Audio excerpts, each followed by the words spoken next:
কয় নহয় মাত কেনো এই মাৰ নিচিনা এই পৃথিৱীত আৰু কোনো নাই, দ্বিতীয় কোনো হ'বই নোৱাৰে এক আল্লাহৰ বাহিৰে। মায় মাৰ দৰে যত্ন এই পৰিয়ালত এই সংসাৰীত কোনেও নকৰে। মাৰ লৈ পেলাই যে গোটেই বিশ্বত ইণ্টাৰনেট মিডিয়া সকলো ক্ষেত্ৰতে মাৰ কদৰ পোৱা যায়। মাৰ ষ্টেটাছ কিয় দিয়ে তাকে প্ৰমাণ দেখুৱাইছে আজি। যোৱাকালি নৰ্মদা নদীত 15-20 জনীয়া মানুহে ফেৰী চলাবলৈ গৈছিলে। ফেৰী যেতিয়া মাছ নদীত যায়, মাছ নদীত যোৱাৰ লগে লগে বতাহ বৰষুণে কিবা এক্সিডেণ্ট কিবা ঘটনা কিবা হৈ পেলাই বুটটো পাল্টি খায়, মানে ফেৰীটো পাল্টি খাই যায়, লগে লগে চব মানুহ পানীত পৰি যায়।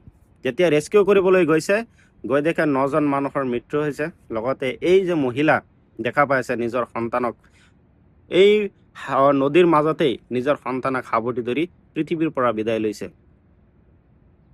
বিপদৰ সন্মুখ যিমানেই আহিছে কিন্তু নিজৰ সন্তানক এৰা নাই। নিজৰ সন্তানৰ দায়িত্ব তেওঁ পালন কৰি পৃথিৱীৰ পৰা বিদায় লৈছে। বচাব চেষ্টা কৰিছিলে, নিজেও বাচিবলৈ চেষ্টা কৰিছিলে, বাচিব আৰু নোৱাৰিলে। কাৰণ ইমান মাছ নদীত তুৰন্ত গৈ পেলাই যে কোনোবাই ৰেস্কিউ কৰিব, তোমাক ৰক্ষা কৰিব, সিমান সোনকালে লগে কাকো পোৱা নাযায়। 9 জনৰ মৃত্যু হয় আৰু ডেড বডি পোৱা যাব, নদীতে আছে, চবৰেকে পোৱা নগ'ল।